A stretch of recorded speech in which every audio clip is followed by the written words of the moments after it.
Hi, I'm Colin, and today we're going to go over the 4 steps to installing polymeric sand.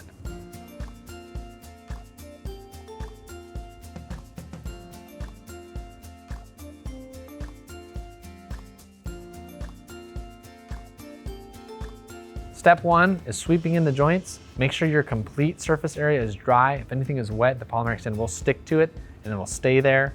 So if you need to use a torch or something to dry that off, you can. Also, you can overfill the joints a lot this first time because the next step will be to compact your stones. So just whatever you got to do to spread your sand across to get those joints nice and full.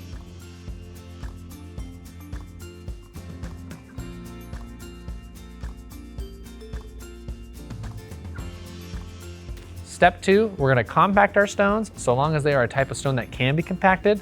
This just helps work the polymeric sand into the joints.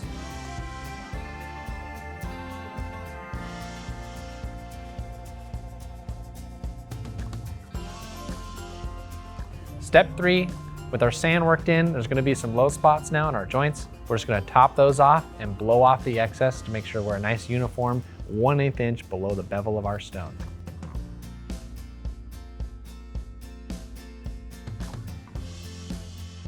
A pro tip is that you don't overfill the joints and then activate that polymeric sand, because if it's way above the bevel, it will peel off like bad grout. Step 4, which is the final step, is activating your polymeric sand. We're using SEK Sherbon's Polysweep today, which is very easy installation instructions and a great product.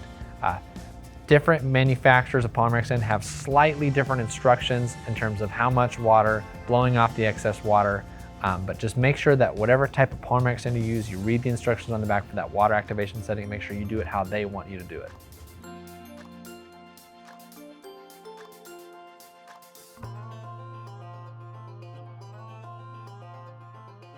For more information on how to install paving stones and retaining wall and related blogs and videos, you can visit our website, DIYwithWI.com, or watch our how-to videos on YouTube at the channel name Western Interlock.